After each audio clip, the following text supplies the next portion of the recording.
इकडं तिकडं द्या, इकडं आणू सुद्धा कारण बळजबरी कोणी तोंडात टाकायला लावलं तर कदाचित माणूस त्याच्यावर चिडेल. याला आनंद म्हणत नाही. आनंद त्याला म्हणतात जो वाढत जातो, जो कमी होत नाही तो आनंद आहे, जो कधीच कमी होत नाही. संसाराचं आणि परमार्थाचं चित्र समोर आणा. संसार करता करता त्यातला आनंद कमी होत जातो, ते सुख कमी होत जातं. पण जे परमार्थ करतायत त्यांना विचारा, दिवसा मासाने आनंद वाढत जातो. अंगी प्रेमाचे भरते नेघे उतार चढते, तो आनंद चढतच असतो. तुम्ही जीवनामध्ये जर पहिली कथा कधी ऐकली असेल ना, त्यावेळेस तुम्हाला जो आनंद मिळाला ना, मी गॅरंटीने सांगते दुसऱ्यांदा कथा ऐकताना आनंद वाढलेला असेल, कमी झालेला नसणार. तिसरी कथा ऐकाल तो आनंद अजून वाढलेला असेल. ज्यावेळेस ही सगळी कथा तुमची अशी मुखोद्गत होईल, सगळं तुम्हाला माहिती असेल पण तरी व्यासपीठावरून ऐकण्याचा आनंद वेगळाच असेल. कितीतरी लोक आहे, आम्ही फक्त इथं बसतो सांगायला, पण आम्हाला याचं पूर्ण ज्ञान आहे की आपल्यापेक्षा जास्त माहित असणारे लोक खाली ऐकायला बसलेत. ऐकलेलं असतं, कितीतरी कथा लोकांनी ऐकली, पण का येऊन बसतात, का ऐकतात? कारण हे वारंवार ऐकून आनंद कमी नाही होत, आनंद वाढतच जातो. आणि म्हणून हा आनंद म्हणजे तो आहे. संसारात सुख मिळेल, पण तुम्हाला आनंद मिळवायचा असेल, तुम्हाला परमार्थातच यावं लागेल, तुम्हाला त्याचेच गुणगान ऐकावे लागेल. एखाद्या सामान्य माणसाने चोरी केली, ऐकून तुम्हाला राग येईल का आनंद वाटेल? राग येईल का नाही? काय चोऱ्या करतात लोक, काही समजत नाही, आणि कृष्णाने चोरी केली म्हटल्यावर अरे, ज्याची चोरी ऐकण्यात आनंद आहे त्याचं चरित्र ऐकण्यात काय आनंद असेल, बरोबर की नाही? तो मुळात आनंदाचा पुतळा आहे. त्याने चोरी केली हे सांगितलं तरी तुम्हाला आनंदच होणार आहे. त्याने कुणाला ब्रह्म साक्षात्कार केला तरी आनंदच होणार आहे. त्याने खोड्या केल्या म्हटलं तरी आनंदच होणार आहे. तो आता मोठा झाला द्वारिकाधीश म्हटलं तरी आनंद होणार आहे. आणि तो आता जन्माला आला रांगायला लागला म्हटलं तरी काय होणार आहे? आनंद. म्हणून तो कसा आहे? सत चित आनंद स्वरूप आहे. सच्चिदानंद रूपाय, हे त्याचं रूप आहे. बाबा फक्त रूपाशी काय करायचंय आम्हाला, जरा त्याचं कामही सांगा. विश्वोत्पत्त्यादि हेतवे, त्याचं काम काय आहे? विश्वाची उत्पत्ती करणं, स्थिती राखणं आणि प्रलय करणं, हे त्याचं काम आहे. भागवत काय करताय? देवाचा आपल्याला परिचय करून देत आहे, ओळख करून देत आहे. ओळख असली पाहिजे ना देवाशी. मोठ्यांशी असलेली ओळख कधी वाया जात नाही. कधी कोण कुठं काम येईल सांगता येत नाही, बरोबर की नाही? एखादं काम आहे तुमचं जरा अडलेलं असेल, आता आमच्या करण भाऊ सारख्या मोठ्या माणसाला फोन केला तर 1 मिनिटात काम होईल, बरोबर की नाही? नावाचा फरक पडतो, मोठेपण आहे. मला सांगा, एका सामान्य माणसाच्या ठिकाणी आलेला मोठेपणा जर काही कामं करू शकतो, तर जो जगाचा मालक चालक ब्रह्मांड नायक आहे त्याची जर ओळख असेल तर का बरं काम होणार नाही? त्याची ओळख ठेवली पाहिजे. आणि ती ओळख होण्यासाठी भागवत ऐकलं पाहिजे. कसा आहे तो नेमका, कसा दिसतो, काय काम करतो, काय सामर्थ्य आहे त्याच्यामध्ये, त्याचा स्वभाव काय आहे, हे सगळ्या तिन्ही गोष्टी एकाच श्लोकात सांगितल्या. कुणाचाही परिचय 3 गोष्टींनी होतो. एक रूप, दुसरं कार्य आणि तिसरा स्वभाव. मुलगी बघण्याचा कार्यक्रम असतो ना, त्या मुलीचा परिचय कसा घेतला जातो? मुलीची पसंती लग्नासाठी करतात, पहिले काय करतात? तो किती विद्वान लोक बघायला जाऊ, पण पहिले रूपच बघतात ना, बरोबर की नाही? लगेच तर काही स्वभाव बघत नाही, लगेच तर काय, पहिले रूप बघतात. बरं आवडली, मग विचारतात सामर्थ्य काय, शिक्षण किती झालंय, घरातलं काय, काम जमतात, काय असेल ते सामर्थ्य, जॉब करणारी आहे का, की काय करते नेमकी. म्हणजे पहिले रूप, नंतर सामर्थ्य, आणि तिसरा परिचय म्हणजे स्वभाव परिचय. तो होता होता वेळ निघून गेलेली असते. हा तीन प्रकारचा परिचय आहे. तसं देवाचा सुद्धा इथं तीन प्रकारचा परिचय दिला. पहिले रूप आत्ताच आपण पाहिलं, त्याचं रूप कसं आहे? सत्य, चैतन्य, आनंद, हे त्याचं रूप आहे. देव कसा आहे कुणी विचारलं तर सांगायचं जगात जे म्हणून सत्य आहे तो देव आहे, जगात म्हणून जे चैतन्य हलणारं चालणारं तो देव आहे, आणि आनंद आहे तो देव आहे. हे झालं देवाचा रूप परिचय. त्याचं सामर्थ्य काय म्हटले? हे सगळं जे विश्व निर्माण झालंय ना, हे निर्माण करणाराही तोच आहे, निर्माण झालेलं सांभाळणारे तोच आहे, आणि वेळ आल्यावर हेचा सगळा नाश करणाराही तोच आहे. काही लोक म्हणत असतील का हो निर्माण करतो स्वाभाविक आहे, सांभाळतो आम्हाला चांगलं वाटतं, नाश का करतो? जे शेतकरी आहे त्यांना विचारा, तुम्ही पेरतात, महागा मोलाचं बियाणं पेरतात, बरोबर आहे की नाही? पेरल्यानंतर ते उगवतं, त्याला सांभाळतात पावडरी फवारणी करून, आणि एकदम छान ते तयार झालं, त्याला फळं आली, फुलं आली, अपेक्षित पीक आलं की तो शेतकरी म्हणतो का आता मी एवढं चांगलं पेरलंय, आता एवढं छान आलं, आता काढायचंच नाही, राहू द्या तसंच. उलट काढायची जास्त घाई असते, कारण ते योग्य वेळेत जर काढलं तरच फायदा आहे. ते झाडावरच सडलं तर काय करायचं? भगवंताच्या बागेतले आपणही फळं आहेत. देवाने पहिले पेरलं, मग आपल्याला वाढवलं, आणि एकदा सर्व कार्य करून परिपक्वता जीवनाला आली, इथलं काम संपलं की वेळेवर देव काढूनही घेतो. हेच देवाचं काम आहे. देव हे शेतकरीच आहे. विश्वाची उत्पत्ती स्थिती आणि लय करत असतो. विश्वोत्पत्त्यादी हेतवे. आणि देवाचा स्वभाव काय आहे तो महत्वाचा आहे. स्वभाव आहे तापत्रय विनाशाय. ज्याने त्याला आवाज दिला, ज्याने त्याचं नाव घेतलं, जो त्याला शरण घेतला गेला, त्याचे 3 ताप हरण करणं हा देवाचा स्वभाव आहे. फक्त एकदा त्याला काय द्यायचा? आवाज द्यायचा, पूर्ण श्रद्धेने, पूर्ण भावाने. मग तो तर स्वभावच आहे. तो व्यक्ती कसाही असो, कोणी असो, आवाज दिलाय ना मला, मग याच्या जीवनातले सगळे दुःख मी हरण करेल. हा देवाचा स्वभाव आहे. काही लोक म्हणतात हे देवाचं कर्तव्य आहे किंवा कर्म आहे, ड्युटी आहे. ड्युटी नाहीये, कर्तव्य नाहीये. कर्तव्य कधी कधी माणूस पूर्ण करायचा राहून जाऊ शकतो. ड्युटी असेल, काम असेल, कधी कंटाळ येऊ शकतो, पण स्वभावाचा कधी कंटाळ येतो का माणसाला? एखादा ड्युटीवर आहे, पोलीस आहे, त्याचा टायमिंग 8चा आहे, तक्रार घेऊन एखादा 9 वाजता गेला तर तो काय म्हणेल? बाबा माझी ड्युटीचा वेळ संपलाय, तू एक काम कर, दुसरं कुणाला तरी सांग. याला ड्युटी म्हणतात. देवाची ड्युटी नाहीये, देवाचा स्वभाव आहे. 24 तास कुणीही त्याला आवाज दिला, त्याच्या जीवनातले दुःख बाजूला करणं हा देवाचा काय आहे? स्वभाव आहे. काही लोक म्हणतात पण आमच्या जीवनातले नाही हो दुःख तो बाजूला करत. ज्या अर्थी तुम्हाला असं वाटत असेल की देव आमच्या जीवनातले दुःख बाजूला करत नाही, नाश करत नाही, देवाला दोष देऊ नका. 1% असं समजा की अजून आम्ही त्याला तेवढ्या तीव्रतेने आवाजच दिला नाही, अजून आमची हात त्याच्या कानावर गेली नाही, कारण त्याच्या कानावर हात गेली आणि तो धावून आला नाही, असं अजून तरी एकही केस घडलेली. ज्यांनी आवाज दिला ती वेश्या गणिका जरी असेल तरी देव धावून आलाय. आपल्यासाठी काय येणार नाही. देव काहीच बघत नाही. तो 5 वर्षाचा ध्रुव असेल तरी धावून आलाय, तो एखादा म्हातारा भक्त असेल तरी धावून आलाय, ती वाकडी कुब्जा असेल तरी धावून आलाय. स्त्री असेल, पुरुष असेल, लहान असेल, मोठा असेल, पापी असेल, कोणीही असेल, फक्त त्याचा आवाज त्याच्या कानाजवळ गेला पाहिजे. आणि त्याच्या कानाजवळ आवाज जाण्यासाठी माईक लागत नाही, आवाज मोठा लागत नाही, माणसाचा प्रभाव मोठा लागत नाही, मग फक्त अंतकरणात भाव मोठा लागतो. आणि अंतकरणातला भाव असेल तर त्याच्यापर्यंत हाक जाते. देव भावाचा भूतीदार,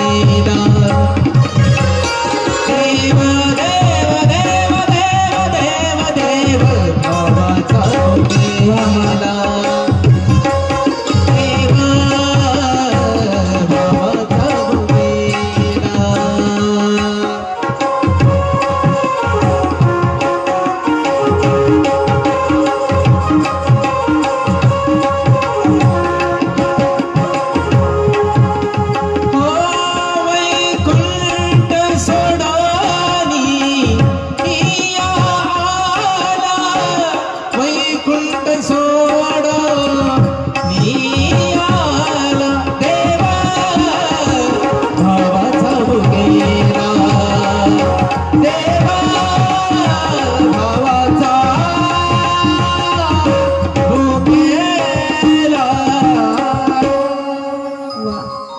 देव भावाचा भुकेला आणि त्याच्यापर्यंत आपला भाव जाऊन पोहोचला की वैकुंठ सोडून आपल्यासाठी धावत येतो. वैकुंठ सोडून या आला. फक्त आवाज मोठ्या भक्तिभावाने द्यावा. खूप वेळ भजन करण्याची गरज नाही हो. काही मिनिट भजन करा, काही मिनिट, पण ते पूर्ण प्रेमाने करा. भजनात प्रेम नसेल तर ते भजन आळणी आहे. आळणी मिठाचं काम करतं प्रेम, चव नाही त्याच्याशिवाय. अंतकरणपूर्वक आमचे नाथ बाबा म्हणतात ना, प्रेमाविन भजन नाकाविन मोती, अर्थाविन पोथी वाचूनी काय. वाचून नाही असं नाही, वाचूनी काय मग फायदा होणार नाही. म्हणून प्रेम असणं महत्वाचं आहे. मग त्याचा स्वभाव आहे तापत्रय विनाशाय. 3 प्रकारचे ताप नाहीस करणारा भगवंत आहे, हा त्याचा स्वभाव. जगाची उत्पत्ती स्थिती लय करणं हा त्याचा प्रभाव, अर्थात हा त्याचा, हे त्याचं काम आहे, त्याचं सामर्थ्य आहे. आणि सत्य चित्त आनंद हे त्याचं स्वरूप आहे. 3 प्रकारचा परिचय त्याचा दिलाय. आणि असा जो परमात्मा आहे, कृष्ण परमात्मा, त्याला आम्ही काय करतो, वंदन करतो. वयम नुमहा श्रीकृष्णाय. वयम म्हणजे सगळे मिळून. माऊली म्हणतात ना, 56 भाषेचा केला असे गौरव. तुम्हाला एक गंमत सांगते भाषेची. इंग्रजी आणि संस्कृत किंवा काही भाषा अशा जवळच्या आहेत. इंग्रजीमध्ये आम्हीला काय म्हणतात माहिती आहे का तुम्हाला? आम्ही काय म्हणतात? झोपली का तुम्ही? टाइम झोपायचा ठेवलेला नाही कथेचा. आम्हीला काय म्हणतात? वी. काय म्हणतात? आणि इथं व्यास महर्षी आम्हीला म्हणतात वयम, म्हणजे वीच्या थोडं जवळच आहे. कबीरजी महाराज म्हणतात निंदक नियरे राखिये. नियरे म्हणजे काय? जवळ. आणि इंग्रजी मधून जवळला काय म्हणतात? काय म्हणतात? नियर. बरोबर आहे की नाही? म्हणजे कबीर महाराज असतील नाही तर व्यास महर्षी असतील, इंग्रजीच्या आसपासचे शब्द वापरतात. 56 भाषेचा, त्यांना कोणती भाषा येत नाही असं नाही. वयम आम्ही सगळे, वी आर, आम्ही सगळे मिळून त्या परमात्म्याला काय करतो? वंदन. वंदन फार महत्वाचं आहे. कथा असेल, कीर्तन असेल, त्याची सुरुवात वंदनाने होते, त्याची सुरुवात नमनाने होते. वंदन नसेल, नमन नसेल, उपयोग नाही. सगुण चरित्रे परम पवित्रे. कीर्तनाची मर्यादा आहे की नाही? सगुण चरित्रे परम पवित्रे सादर वर्णावी, सज्जन वृंदे मनोभावे आधी वंदावी, जेणे करुणी मूर्ती ठसावी अंतरी श्रीहरीची. आणि ऐसी कीर्तन मर्यादा आहे संतांच्या घरची. वंदन फार महत्वाचे, म्हणून प्रणाम करावा. अभिवादनशीलश्च नित्योरुद्धोपजायते, चत्वारी तस्य वर्धन्ते आयुर्विद्या बलम यशः. जो कायम अभिवादन करतो मोठ्यांना, त्याच्या जीवनामध्ये 4 गोष्टी वाढतात. चत्वारी तस्य वर्धन्ते. काय वाढतं? आयुष्य वाढतं. बघा ना, आपण कुणाचंही दर्शन घेतलं की आपला आशीर्वाद देतात की नाही? मोठे व्हा, चांगलं आयुष्य मिळावं, उदंड आयुष्य मिळावं, आयुष्य वाढतं. आयुर विद्या, ज्ञान वाढतं आशीर्वादाने फक्त, बल वाढतं आणि यश वाढतं. म्हणून माणसाने दर्शन घ्यायला कधी कुचराई करू नाही. जिथं शक्य आहे तिथं वंदन करावं, नतमस्तक व्हावं. जुने लोक म्हणायचे, अरे दर्शन पाया पडणं फुकाचं आणि आशीर्वाद काय म्हणायचे? आशीर्वाद लाखाचं. बरोबर आहे की नाही? तुम्ही बोलत चला बरं का, मी एकटी नाही बोलणार. आजच्या दिवस ठीक आहे, पण उद्यापासून जर तुम्ही बोलले नाही तर मी पण सांगाल मी उद्या येणार नाही. असं एकटीनेच नाही, तुम्ही पण बोलायचं. दर्शन फुकाचं पण आशीर्वाद लाखाचा आहे. हा आशीर्वाद जीवनात काय देऊन जाईल सांगता येत नाही.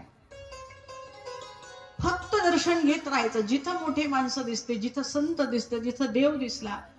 कारण आशीर्वाद मागून मिळत नसतो. कधी कुणाच्या मुखातून आपल्यासाठी चांगलं वाक्य येईल सांगता येत नाही. म्हणून प्रणाम.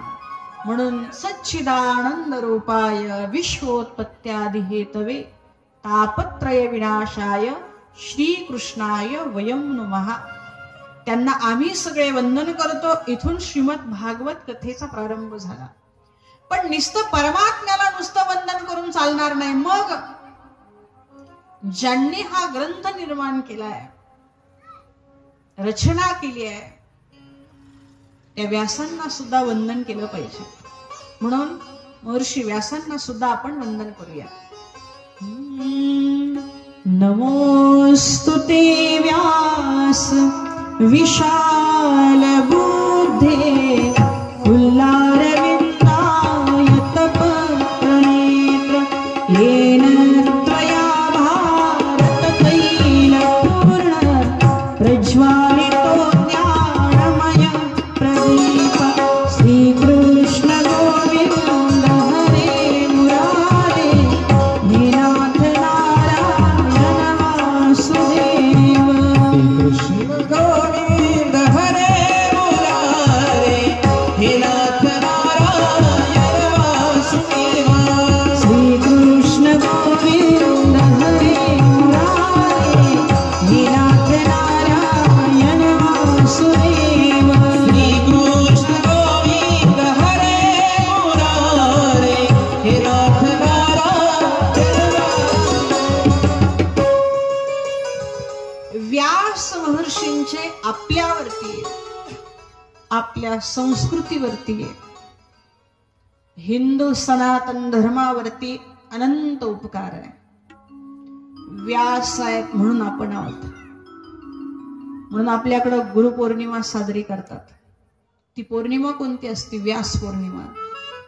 आज विश्वामध्ये जेवढे ग्रंथ आहेत, जेवढं ज्ञान आहे, ते व्यासांशिवाय नाहीये. म्हणून ज्ञानोबराय ज्ञानेश्वरीत म्हणतात, म्हणून महाभारती जे नाही ते नोहेच लोकीतिही आणि येणे कारणे म्हणिपे पाही व्यासोच्चिष्ट जगत्त्रय. हे त्रैलोक्य व्यासांच्या ज्ञानाचं उच्चिष्ट आहे. नवे नवे व्यासांनी निर्माण केलेलं ज्ञान आहे या जगात. म्हणून व्यासांना वंदन करणं महत्वाचं आहे. व्यासांनी 18 पुराण निर्माण केले, वेदाचे भाग केले, 6 शास्त्र, 6 उपशास्त्र. म्हणून नमोस्तुते व्यास विशाल बुद्धी. त्यांची बुद्धी कशी आहे? विशाल आहे. म्हणून त्यांचं नावही व्यासच आहे. व्यास शब्दाचा अर्थच विस्तार होतो. म्हणून व्यास. अजून कुणाला नमन करायचंय म्हटले? अजून हे व्यासांनी निर्माण केलं भागवत.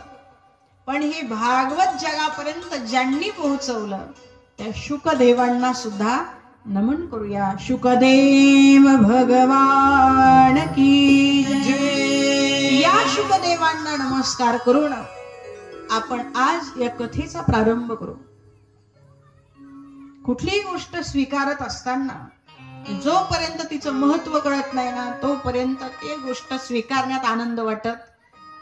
तुमच्या हातात किती लाखाचा हिरा जरी दिला, पण जर तुम्हाला माहीतच नसेल या हिऱ्याची किंमत काय किंवा हा हिरा आहे, तर हातात येऊन सुद्धा उपयोग नाही. तसं समजा आजपासून कथा आपण सुरुवात केली आणि 7 दिवस कथा सांगत राहिलो आणि कथेचं महत्वच नाही सांगितलं, तर ती कथा ऐकण्यामध्ये तेवढा रस वाटणार. म्हणून कथेचं महत्व कळणं महत्वाचं. काय करते ही कथा? कशासाठी कथा ऐकायची आहे? किती महत्वाची कथा आहे? फलश्रुती सांगावी लागते बऱ्याच वेळा अगोदर. एवढं स्तोत्र जरी म्हणायचं असेल ना, तर आमच्या पूर्वजांना माहित होतं हे स्तोत्र सुद्धा लोक विनाकारण म्हणणार नाही. खाली जरा फलश्रुती टाकू. यस्या श्रवण मात्रेन हरिचित्तम समाश्रयेत. ही भागवताची फलश्रुती आहे. विष्णू सहस्रनाम जरी म्हटलं तरी काय होतं याने? हे विष्णू सहस्रनाम म्हटलं तरी पण त्याची फलश्रुती लागते. एवढं ते 12 ज्योतिर्लिंगाचं म्हटलं तरी त्याची सुद्धा काय आहे? फलश्रुती आहे की नाही? कुठलीही गोष्ट म्हणा तुम्ही, अगदी पांडुरंगाष्टक म्हटलं तरी इदं पांडुरंगस्य वै पुण्यदं ये पठन्ते कचित्तेन भक्त्या च नित्यं भवाम्बो निधिन्ते पितीर्त्वान्तकाले हरेरालयं शाश्वतं प्राप्नुवन्ति. हे पांडुरंगाष्टकाचं फल आहे. पांडुरंगाष्टक रोज म्हणायचं, पण काय मिळेल? इदं पांडुरंगस्य वै पुण्यदं ये. त्याच्या आलयामध्ये, त्याच्या घरामध्ये जागा भेटेल म्हणून पांडुरंगाष्टक म्हणा. 12 ज्योतिर्लिंगांचं अष्टक म्हटल्यावर त्या ठिकाणी स्तोत्र म्हटल्यावर काय होईल? शेवटी म्हटलंय ना, शेवट काय त्याचा?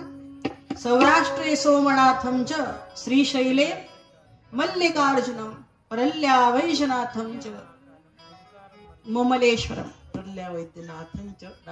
भीमशंकरे सेतुबंधे तु नागेशम नागेशम द्वारकावने वाराणस्यास्तु विश्वेशम त्र्यंबकं गौतमीते हिमालये तु केदारम शिवालय. मला इथं यायचंय. एतानि ज्योतिर्लिंगानि सायं प्राप्त पठेन नरः सप्त जन्म कृतं पापम स्मरणेन विनश्यते. म्हणजे आम्ही हे अष्टक जरी म्हणायचं, पण आम्हाला मिळेल काय? 7 जन्माचं कृतं पापम. हे सगळं पाप निघून जाईल. काय? फक्त 12 ज्योतिर्लिंगाचं रोज स्मरण करा. मला काय सांगायचं तेवढा मतितार्थ लक्षात घ्या. जर एवढं अष्टक म्हटल्याने आम्हाला काहीतरी मिळणार आहे, मग 7 दिवस आम्ही तुमच्या पशी बसून कथा ऐकायची आहे, आम्हाला काय मिळणार आहे? जर साधना मोठी आहे तर फळ सुद्धा कसं आहे? मोठा आहे. जरा लक्षपूर्वक ऐका. जग मिळणं एका बाजूला, जगाचा मालक मिळणं एका बाजूला. छोट्या छोट्या गोष्टी कराल तर छोट्या छोट्याच गोष्टी मिळतील.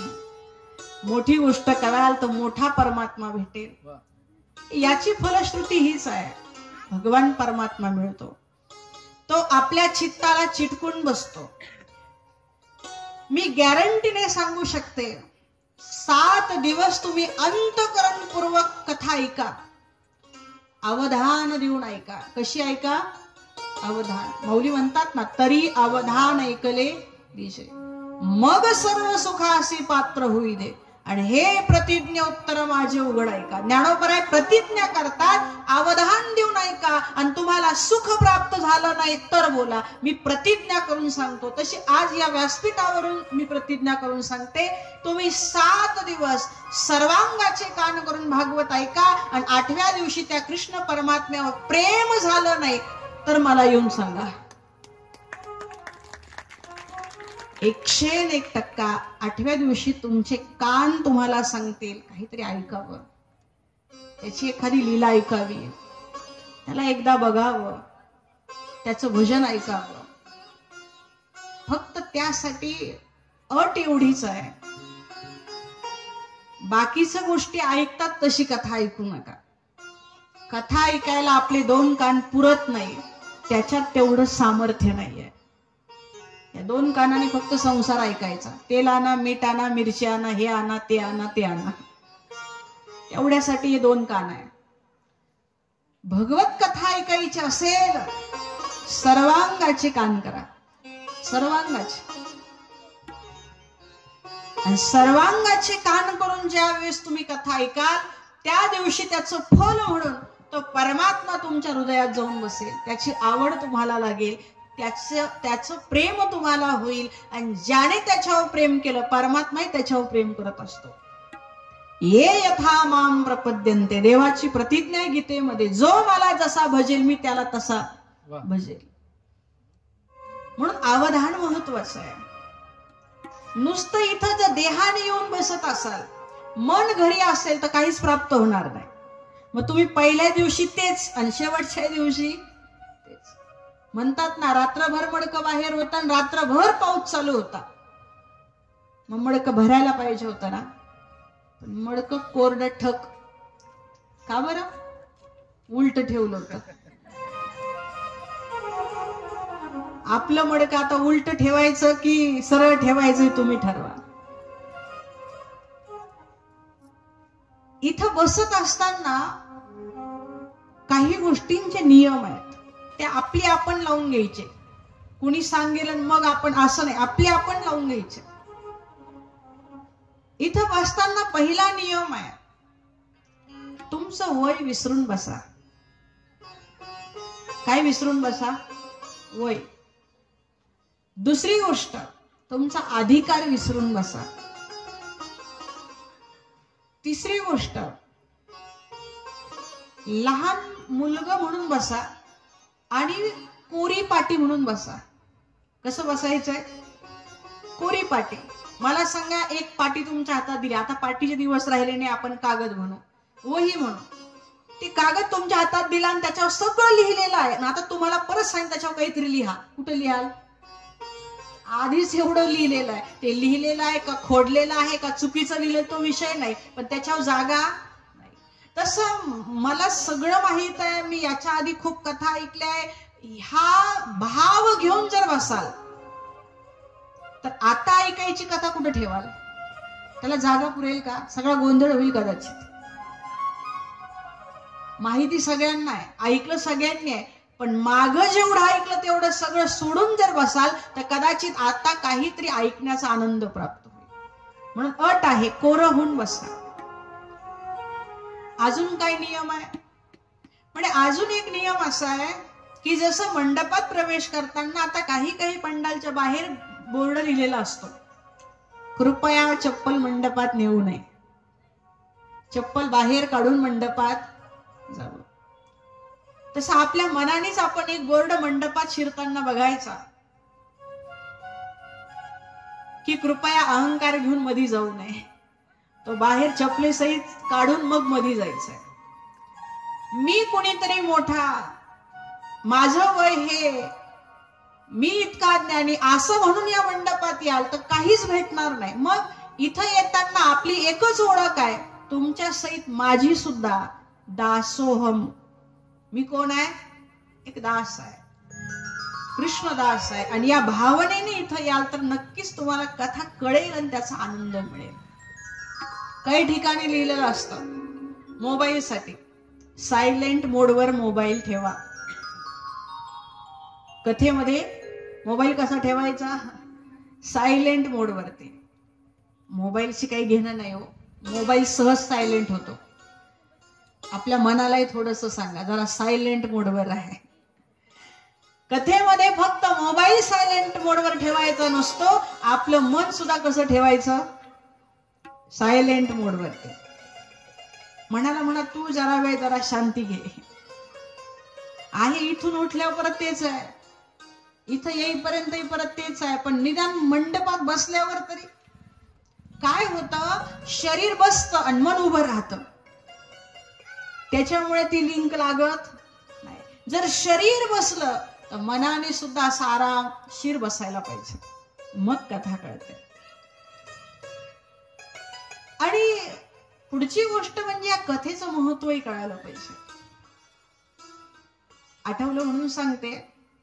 झालं असं की एक घरामध्ये नवीनच लग्न झालं आणि अगदी 2-1 महिने लग्नाला झालेले आहे आणि मोठ्या घरची मुलगी करून आणली आहे. सासूबाईला फार आनंद.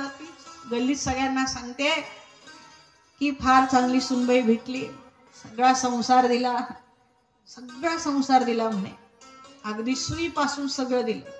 काय असतं लोकांना, जे दिलं त्याचं महत्व नाही, जे नाही दिलं त्याच डोक्यात घालतात. त्या बायका म्हटल्या, सगळं दिलं सगळं दिलं म्हणतात, पाणी तापवायचा बंब दिला का? सासू म्हणे, अहो सगळं दिलंय फक्त बंबच राहिला. काय उपयोग? दिवसाची सुरुवात कशाने होते? पाणी तापवायपासून होते. पाणी तापवायचंच काही दिलं नाही म्हणे सगळं दिलं सगळं दिलं. आता हे सासूबाईच्या डोक्यात गेलं आणि सासूबाई घरात आली कुरकुर करायला लागली. काय तुझ्या बापाने सगळं दिलं आणि बंब दिला नाही? काय तुझ्या बापाने सगळं दिलं आणि तो बंबच दिला नाही? आता ही मोठ्याच घरची होती, लगेच घरी गेली, वडिलांना सांगितलं, बाबा पहिले बंब द्या. घरात कुरकुर चालू आहे सारखे. वडिलांनी काय लगेच बंब खरेदी केला, नीच्या घरी पाठवून दिला. आता परत सासूची कॉलर टाईट झाली, परत गल्लीत बायकांना सांगायला, सुनाने बंब आणला, एवढाच नव्हता बंब सुद्धा आला. बायका म्हटल्या, हे बघा बंब आलाय, पण घरात सगळ्यात मोठ्या तुम्ही आहे आणि बंबाचं उद्घाटन तुम्हीच करा, तो पेटवायचं काम पहिले तुम्ही करा. तर त्यांनी हरभऱ्याच्या झाडावर चढून दिलं. 8ला उठणारी सासू आज पहाटे 4ला उठली. का बरं? बंब पेटवायचा आहे ना. बंब पेटवायला गेली. म्हणतात जिथं पाणी ओतायचं ना तिथं लाकडं टाकून ठेवले, आणि जिथं लाकडं टाकतात ना पेटवायला त्या जाळीवर, तिथं काय ओतू लागली? पाणी राहील का त्याच्यात? ते जाळ तर चांगला पेटला पण पाणीच राहीना. पोर सुनाला कुरकुर, काय तुझ्या बापाने बंब दिला? दिला गळकाच दिला म्हटले. मला सांगा, बंब गळका होता का हिला पेटवायचं ज्ञान नव्हतं? तसं हातात किती चांगली वस्तू मिळाली पण ती जर वापरायची या ठिकाणी जर बुद्धी नसेल तर मिळून सुद्धा उपयोग होत. अगदी हे तसंच आहे. एवढी सुंदर कथा ऐकायला मिळते पण त्याचं महत्व नसेल तर मग उपयोग नाही. म्हणून या कथेचं महत्व आपण जाणून घेण्याचा प्रयत्न करूया. तत्पूर्वी थोडस एक भजन या ठिकाणी आपण करू. हाताने गोड अशी टाळी वाजवायची, मुखाने भजन करायचं.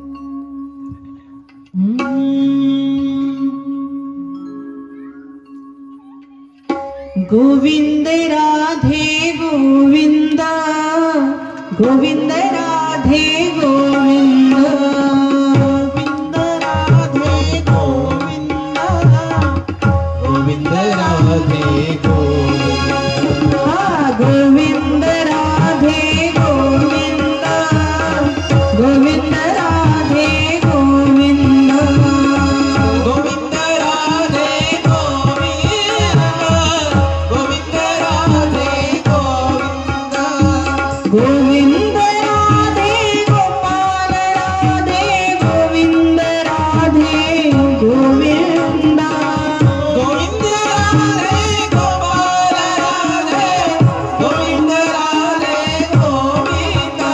गोविंद राधे गोपाल राधे, गोविंद राधे गोविंद, गोविंद राधे गोपाल राधे गोविंद राधे गोविंद, गोविंद राधे गोपाल राधे, गोविंद राधे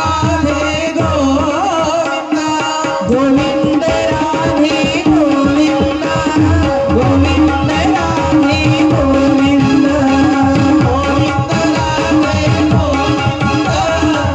गोविंद राधे गोविंद, गोविंद राधे गोविंद, गोविंद राधे गोविंद, गोविंद राधे गोविंद, गोविंद राधे गोविंद,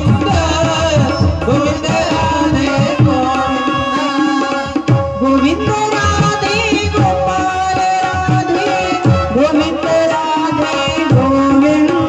बोला गोविंद राधे गोपाल राधे, गोपाल राधे गोविंद, गोविंद राधे गोपाल राधे गोविंद राधे गोविंद, गोविंद राधे गोपाल राधे, गोपाल राधे गोविंद, राधे राधे राधे राधे गोविंद, गोविंद राधे गोविंद, राधे राधे राधे राधे गोविंद, गोविंद राधे गोविंद, राधे राधे राधे राधे गोविंद, गोविंद राधे गोविंद, राधे राधे राधे राधे गोविंद, गोविंद राधे गोविंद, राधे राधे राधे राधे गोविंद, गोविंद राधे गोविंद,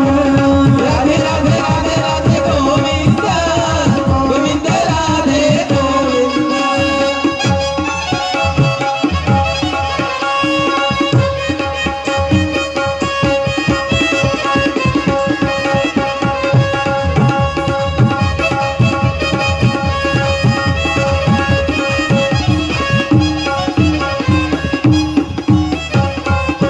गोपाल कृष्ण भगवान की, श्रीमद् भागवत महापुराण की जय.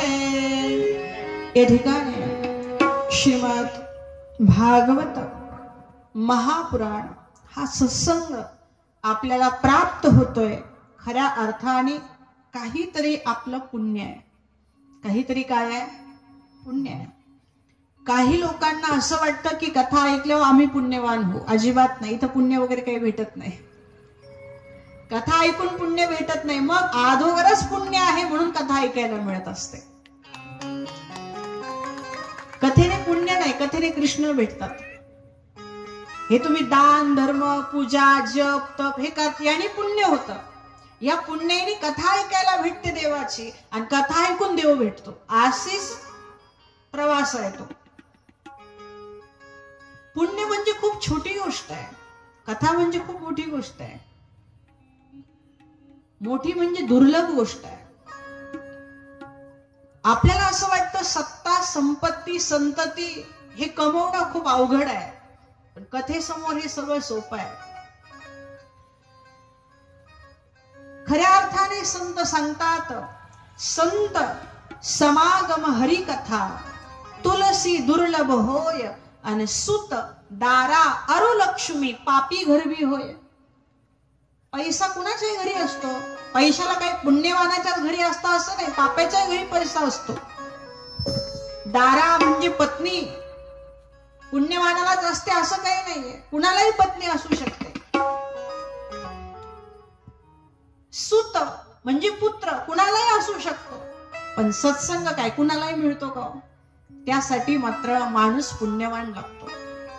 म्हणून संत समागम आणि हरिकथा या दोन गोष्टी फार दुर्लभ आहे, आणि त्यातली जी दुर्लभ हरिकथा आहे ती आपल्याला ऐकायला मिळते. हे आपल्या सगळ्यांचं काय आहे?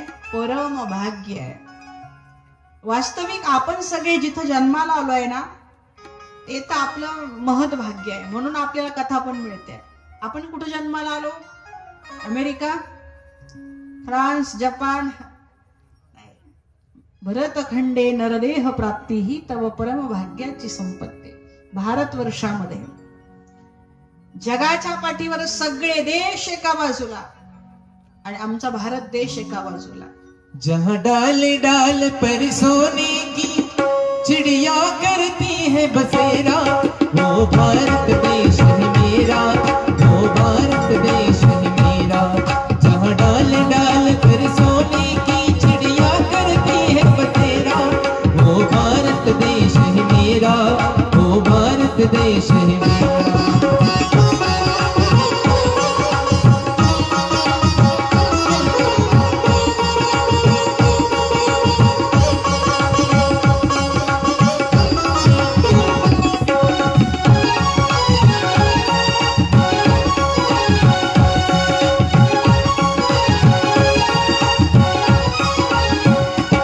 जहाँ सत्य अहिंसा और धर्म का पग पग लगता डेरा, जहाँ सत्य अहिंसा और धर्म का पग पग लगता डेरा, पग पग लगता डेरा. जहाँ सूरज पे आगे डाले अपना डेरा, वो भारत देश है मेरा, वो भारत देश है मेरा. जहाँ डाल डाल पर सोने की चिड़िया करती है बसेरा, वो भारत देश है मेरा, वो भारत देश है मेरा. जहाँ डाल डाल पर सोने की चिड़िया करती है बसेरा. काय गुण वर्णन केलं आपल्या देशाचं. जहाँ ऋषी मुनी जपते हरि नाम की माला, जहाँ एक एक बालक कृष्ण है और राधा एक एक बाला, वो भारत देश है मेरा. एवढ्या चांगल्या देशात जन्माला आलो हे आपलं पहिलं भाग्य. पण भारतात अनेक राज्य आहे. त्या सगळ्या राज्यांमध्ये महान राज्य सांगायची गरज, त्याच्या शब्दातच महा लिहिलंय महाराष्ट्र. सगळे राष्ट्र एका बाजूला आणि हे राष्ट्र वेगळे, महाराष्ट्र. बरं, त्या महाराष्ट्राचं नाक, नाशिक शब्दाचा अर्थ माहितीये तुम्हाला? नाक. नाशिक शब्दाचा अर्थ काय आहे? नाक. सगळ्या महाराष्ट्राचं नाक कोणता जिल्हा असेल तर तो आमचा नाशिक जिल्हा आहे. कार्यक्रमाच्या अनुषंगाने, कीर्तन प्रवचन कथेच्या अनुषंगाने सगळा महाराष्ट्र फिरून होतो. पण आपल्यासारखं वातावरण, आपल्यासारखा आनंद, आपल्यासारखं कुठंच नाही. नाशिक नावातच आहे. मग अशा ठिकाणी आपला जन्म झालाय म्हणून आपण पुण्यवान, आणि म्हणून आपल्याला कथा ऐकायला मिळते. इकडं झाली की तिकडं, तिकडं झाली का तिकडं. आपल्या नगरांमध्ये चालू असतात कथा, बरोबर आहे की नाही? एवढ्या कथा वास्तविक दुर्लभ आहे, पण आम्हाला तर दर महिन्याला कथा ऐकायला भेटते, दरवर्षी कथा ऐकायला भेटते. का? आम्ही पवित्र भूमीत जन्माला आलो म्हणून कथा ऐकायला मिळते. आले असते कुठे दुसरीकडे तर वाट बघावी लागली असती 10-10, 20-20 वर्ष. कुठं कथा होतीये का? भाग्य आपलं. आणि म्हणून दुर्लभ अशी ही कथा आपण सगळे इथं ऐकतो आहे. कथा काय करते? भगवंत भेटवून देते, पण तो भेटताना, तो हृदयात येताना अगोदर ते हृदय शुद्ध करते. कारण तुका म्हणे चित्त करारे निर्मळ आणि मग येऊनी गोपाळ राहे तेथे. मला सांगा, एखादी मोठी व्यक्ती आहे, इथे येऊन बसायचं आहे, पहिले काय करावं लागतं? ती जागा स्वच्छ करावी लागते. असं कोणी येऊन बसा लगेच असं करावं लागतं का? बरं, दुसऱ्या कुणाचं जाऊ द्या, आपण एका ठिकाणी बसायला लागलो, काय करतात? पहिले जागा झटकतात की नाही, आणि मग तिथं बसतात. मग इथं त्याला येऊन बसायचं आहे, हे कसं पाहिजे? निर्मळ पाहिजे, शुद्ध पाहिजे. एकाने विचारलं एका महात्म्यांना, परमार्थ करायला काय लागतं? परमार्थ करायला काय लागतं? ते महात्मा फार विद्वान होते, पोहोचलेले होते. त्यांनी एका शब्दात सांगितलं, काहीच लागत नाही, फक्त मन शुद्ध लागतं.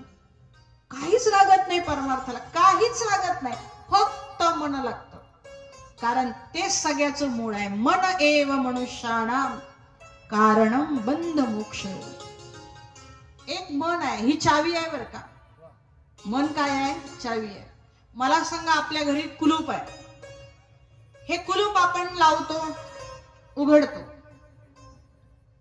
लावायची चावी असते एक, उघडायची दुसरी असते का? लावायची तीच आणि उघडायची तीच. कुलूप लॉक पण होतं त्याच चावीने आणि ते उघडतं पण त्याच चावीने. हे तसंच आहे. संसारात माणूस अडकतो त्याच मनाने, आणि परमात्म्याच्या जवळ त्याचं चित्त स्थिर होतं.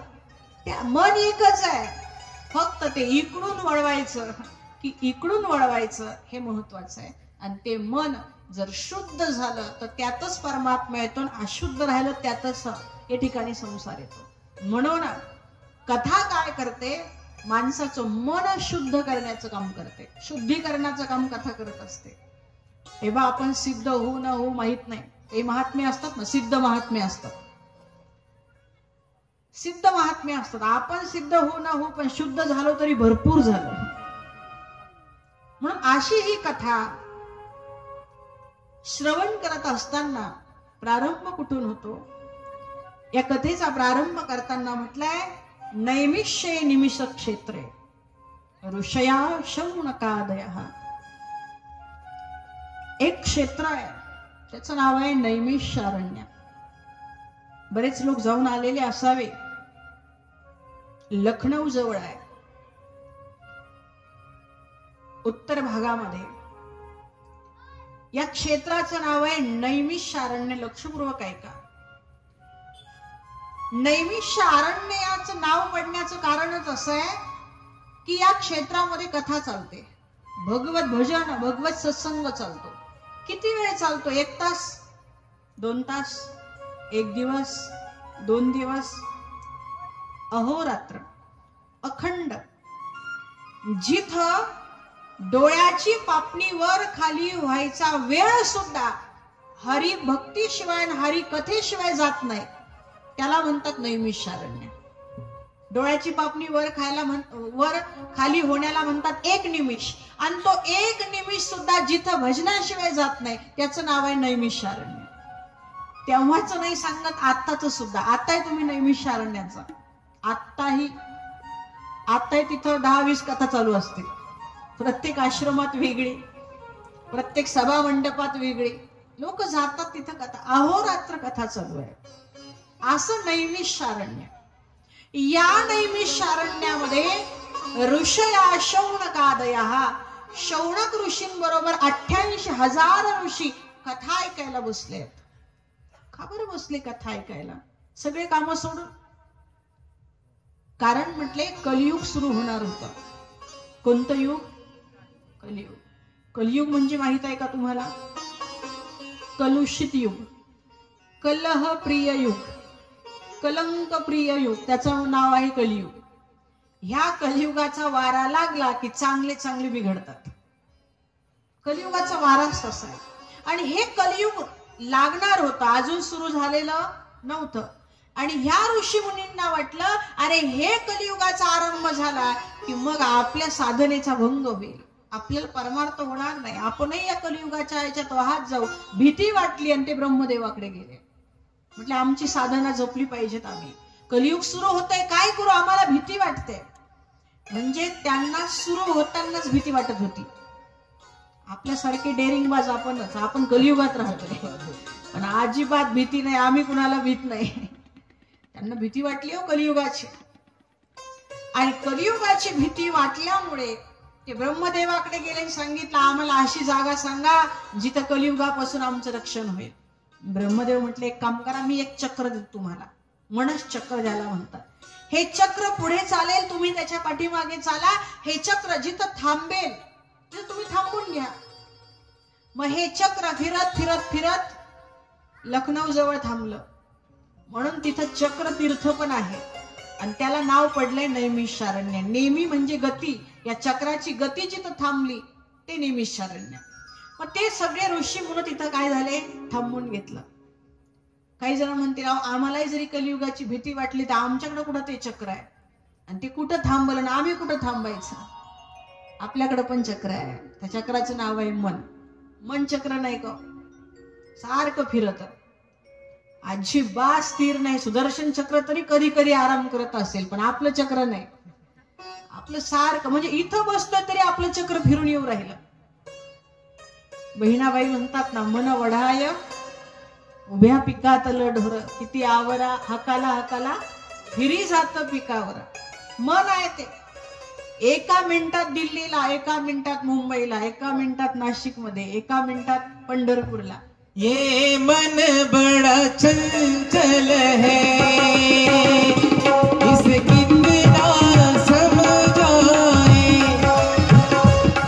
ये मन बड़ा चंचल है, इसे कितना समझाए.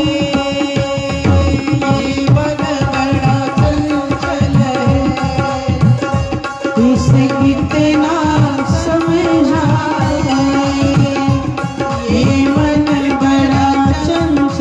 है, इसे कितना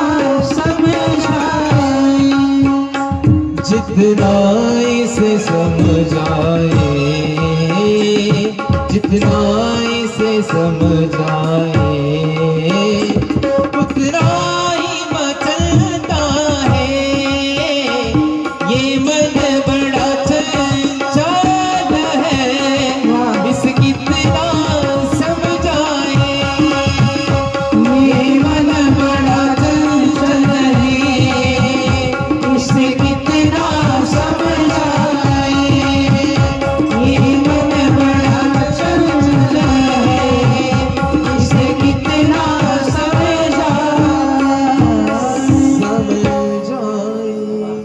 अतिशय चंचल आहे. हे जेवढं आवरायला जात तेवढं अजून जास्त फिरतं. मग हे चक्र आहे की नाही आपल्याकडं मन.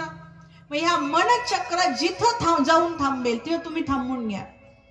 आणि अनेकांचा अनुभव आहे ते कथेत जरा वेळ थांबतं की नाही, कथेत थांबतं. एवढं इतर ठिकाण नाही थांबत तेवढं कथेत थांबतं त्या प्रमाणात. मग इथं जर ते थांबत असेल तर आपण इथं थांबून घ्यावं. जिथं मन स्थिर होतं तिथं कायम निरंतर वास करावा. आणि म्हणून ते शौनक आदी ऋषी सगळे नैमिषारण्यात थांबले.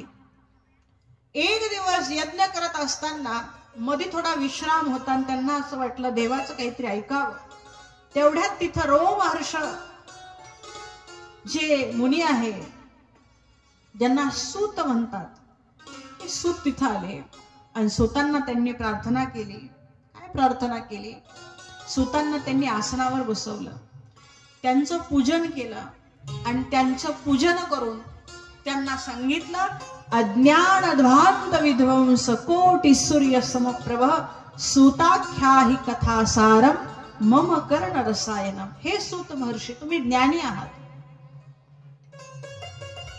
सूर्य जगातलं या ठिकाणी अंधार घालवण्यासाठी सूर्याचं एक किरण काफी आहे, पण आमच्या मनातला अंधार घालवायला पूर्ण सूर्य सुद्धा पुरत नाही. खरं आहे का नाही? सगळा सूर्य मिळून तरी आपल्या मनातला अंधार काही जात नाही.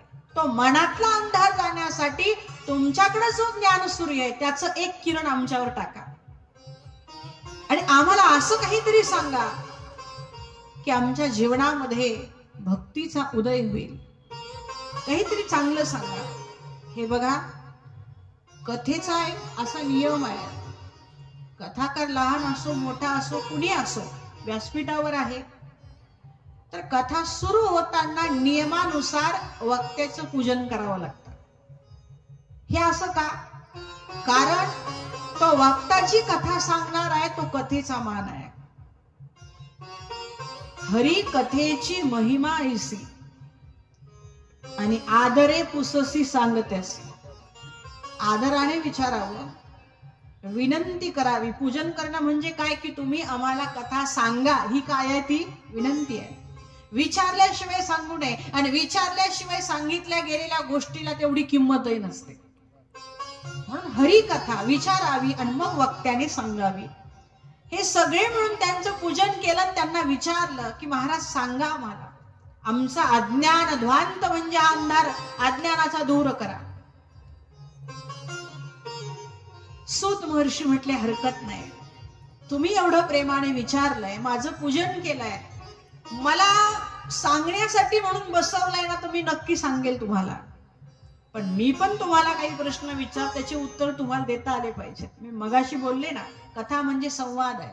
कधी कधी आम्ही पण काही विचारू शकतो, तुम्ही बोललं पाहिजे. मग मी तुम्हाला एक प्रश्न विचारतो. सूत म्हणतात, सांगा मनुष्याला सगळ्यात मोठा भय कसलाय? कसली भीती वाटते सगळ्यात जास्त? कसली भीती वाटते? मृत्यूची. बरोबर आहे की नाही? समोरून एखादा हत्ती आला आणि त्या हत्तीच्या बाजूनी एक मोठा काळा नाग आला, हत्तीची भीती वाटते की सापाची? सापाची. हत्तीची नाही एवढी वाटत, पण सापाची. का? कारण श्रीमद भागवत सांगतं, काल व्याल मुखग्रास त्रास निर्नाश हेतवे. हा जो काळ आहे ना, हा व्याल आहे, सर्पासारखा आहे. कधी झडप घालेल, कधी आपल्याला खाऊन टाकेल सांगता येत नाही. मुखग्रास, त्याच्या मुखातला आपण घास आहोत. आपण सगळे आता इथं बसलो ना, तुम्ही तिथं, मी इथं जरी बसलोय ना किंवा संसारात वावरतोय ना, आपली स्थिती कसली सांगू? संत वर्णन करतात, बाबा जसा एक उंदीर बसलाय. कोण बसलाय? उंदीर. आणि तो आता जसं ऊन पडतं तशा उन्हात बसलाय. त्याला सावलीची गरज आहे. एवढ्यात त्याला सावली दिसली, त्याच्यावरती सावली आली, त्याला एवढा आनंद झाला. बरं, सावली केवढी आली?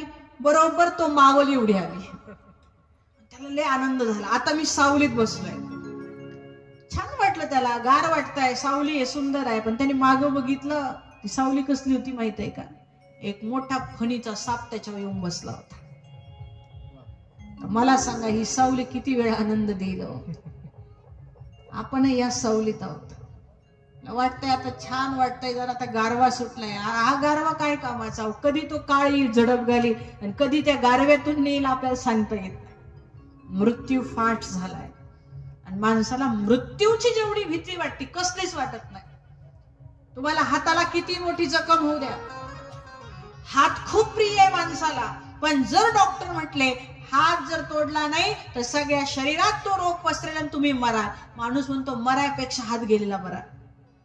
पण मरण नको. पायाला काही झालं, पायाचं बोट कापू वाटत नाही, पण लोक पाय कापून टाकतात. का? जगायची इच्छा आहे. मरायपेक्षा पाय कापलेला बरा. मग तात्पर्य काय? सगळ्यापेक्षा भीती माणसाला मरणाची आहे. आणि एक सांगू, एक वेळेस मरण बरं, पण मरणाची भीती बरी नाही. मरण बरं, मरणाने माणूस एकदा मरतो, भीतीने माणूस 1000 वेळा मरतो. जेव्हा जेव्हा भीती वाटेल तेव्हा तो मेल्यासारखाच आहे. शरीराला मरण एकदा येतं, पण भीतीने मनाला किती वेळा मरण येतो. माग 2-3 वर्षामध्ये रोगाने कमी आणि भीतीने जास्त लोक गेले. भीती वाईट आहे. भीती जर वाटली नाही तर जगात एवढा मोठा रोग नाही जो माणसाला मारील. फक्त माणसाचं मन कसं पाहिजे, खंबीर पाहिजे. म्हणून सगळ्यात मोठी भीती कसली आहे म्हटले, मरणाची. मग सूत महर्षी म्हणे, आज मी तुम्हाला अशी कथा सांगतो जी कथा तुमची मरणाचीच भीती घालवल. म्हटली कोणती कथा? म्हणे, काल व्याल मुखग्रास त्रास निर्नाश हेतवे श्रीमद भागवतम शास्त्रम कलो किरेन भाषितम. श्रीमद भागवत रूपी शास्त्र मी तुम्हाला सांगणार आहे, ते ऐकून तुमची मरणाची भीती निघून जाईल. आता माणसाला जर एखादं औषध दिलं नाही, औषध घ्या, डोकं दुखायचं नाही. हुशार माणसं म्हणतात, याच्या आधी कुणाचं राहिलंय का? पण मला देताय, पण कुणाचं डोकं राहिलंय का? याचा अनुभव आहे का? त्यांनी विचारलं, याच्या आधी मृत्यूची भीती कुणाची गेली आहे का? म्हटलं गेली आहे. कुणाची? पांडवांच्या वंशात जन्माला राजा परीक्षित, यालाही मरणाची भीती निर्माण झाली होती, पण भागवत ऐकलं आणि त्याची भीती निघून गेली. जेव्हा राजा परीक्षितीला शाप प्राप्त झाला आणि ते गंगेच्या तटावर आले, त्यावेळेस तिथे शुकदेव महामुनी स्वतःहून गेले आणि आता ते राजाला भागवत सांगणार ही बातमी स्वर्गात देवांना कळाली. कथा असली की जसे लोक कानावर पडता पडता सगळे येतात मंडपात बसण्यासाठी, तसं वरती देवांना कळालं आणि सगळे देव निघाले कथा ऐकायला. पण रिकामे आले नाहीत. ते स्वर्गातला अमृत घेऊन आले आणि अमृत घेऊन आले. शुकदेवांसमोर अमृत ठेवलं आणि सांगितलं, महाराज, आम्ही ऐकलंय की तुम्ही श्रीमद भागवत परीक्षितीला सांगणार आहे. एक काम करा ना, त्याला 7 दिवसात मृत्यू येणार म्हणून भागवत सांगणार आहे ना, हे अमृत त्याला द्या आणि त्याच्या मोबदल्यात आम्हाला काय करा, कथा सांगा. शुकदेव विचार करतात, हे देव एवढे चॅप्टर आहे की हे स्वतःच्या स्वार्थासाठी दधीचे ऋषींची हाडं सोडत नाही. हे अमृत कसं सोडतील? काहीतरी यांचा स्वार्थ आहे. शुकदेव म्हटले, हे बघा, तुम्ही रिकाम्या हाताने आले असते, कदाचित व्यवहार केला नसता तर मी भागवत सांगितलं असतं. पण तुम्ही काय म्हणतात, हे अमृत घ्या आणि भागवत द्या, म्हणजे तुम्ही काय करताय, व्यवहार करताय. बरं, व्यवहारही करावा माणसाने, पण परवडेल असा घाट्याचा व्यवहार काय कामाचा? तुमच्या अमृताच्या बदली माझं हे अमृत द्यायचं म्हणजे मला काही परवडणार? अरे, तुमचं अमृत पिऊन माणूस फक्त दीर्घायुष्य होऊ शकतो. माझं अमृत असं आहे, याने तो दिव्य जीवी बनतो. तुमचं जे अमृत आहे ते अमृत पिऊन माणसाचं पुण्य कमी कमी होत जातं. माझं अमृत पिऊन पुण्य वाढत जातं, कमी नाही होत. तुमचं अमृत भांडणं लावणार आहे. समुद्र मंथनाची कथा येणार आहे पुढे. ते अमृत निघालं आणि सगळ्या देव दानवांमध्ये काय लागली, भांडणं लागली की नाही, मला देतं का मला देता म्हणून. तुमचं अमृत भांडणं लावणारी आहे, माझं अमृत भांडणं सोडवणारी आहे. ते मतभेद तयार करतं, हे मतभेद मिटवतं. मला सांगा बरं, आता इथं श्रीमद भागवत आता श्रवण आहे, तुम्ही शांत बसलाय आनंदाने, इथं अमृताचं वाटप असतं तर चेंगरा चेंगरी. रुद्राक्षासाठी कशी चेंगरा चेंगरी झाली, तशी अमृतासाठी काय झाली असती, चेंगरा चेंगरी. बरोबर की नाही? भांडण. तो म्हटला असता नाही मला पाहिजे, तो म्हटला असं तू तुझं जगून झालंय मला पाहिजे, मी महत्वाचा, तो महत्वाचा. मग ते अमृत काय करतं, माणसामध्ये मतभेद आणि भांडण लावतं. हे अमृत माणसाला स्थिर करतं, शांत करतं, भांडण मिटवतं. म्हणून देवांनो, तुम्हाला व्यवहार म्हणून हे भेटणार नाही. तुम्ही जाऊ शकता. देवांना हुसकून दिलं या भागवतातून, नाही सांगितलं त्यांना भागवत. असं म्हणतात, हे देव भागवत ऐकायला नाही आले, परीक्षितीची परीक्षा घ्यायला आले. आमचं अमृत घेतो की हे अमृत घेतो. पण परीक्षितीने पण सांगितलं, तुमचं अमृत नको, मला भागवत ऐकायचं आहे. आणि मग हे भागवत 7 दिवस परीक्षित राजाने ऐकलं आणि त्यांना काय मिळाला, मोक्ष मिळाला. हेच भागवत आपण ऐकणार आहोत. जर ते राजाला मोक्ष देऊ शकतं, आपल्यालाही मोक्ष देणार आहे. ते ऐकत असताना, त्याचा प्रारंभ करत असताना 1-2 मिनिटाचं भजन करूया आणि पुढची कथा श्रवण करूया. श्री राधे गोविंदा श्री राधे गोविंदा मन भजले हरि का प्यारा नाम है श्री राधे गोविंदा मन भजले हरि का प्यारा नाम है श्री राधे गोविंदा मन भजले हरि का प्यारा नाम है राधे गोविंदा मन भजले हरि का प्यारा नाम है श्री राधे गोविंदा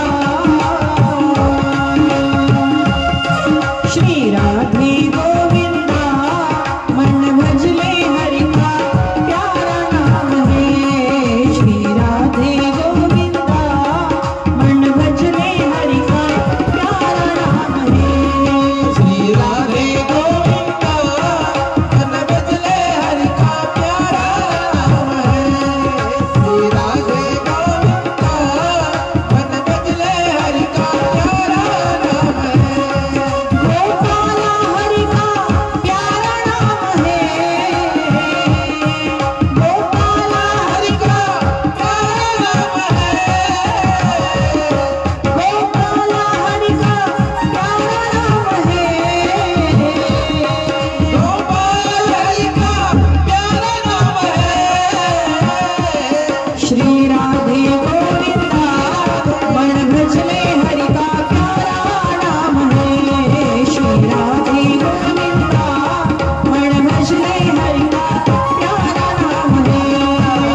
राधे गोविंदा मन भजले हरि का प्यारा नाम है श्री राधे गोविंदा मन भजले हरि का प्यारा नाम है श्री राधे गोविंदा मन भजले हरि का प्यारा नाम है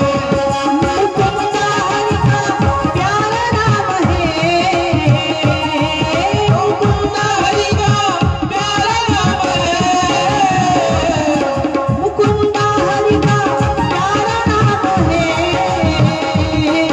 मुकुंदा हरि का प्यारा नाम है गोकुंदा हरि का प्यारा नाम है श्री राधे गोविंदा मन भजले हरि का प्यारा नाम है श्री राधे गोविंदा मन भजले हरि का प्यारा नाम है श्री राधे गोविंदा मन भजले हरि का प्यारा नाम है श्री राधे गोविंदा मन भजले हरि का प्यारा नाम है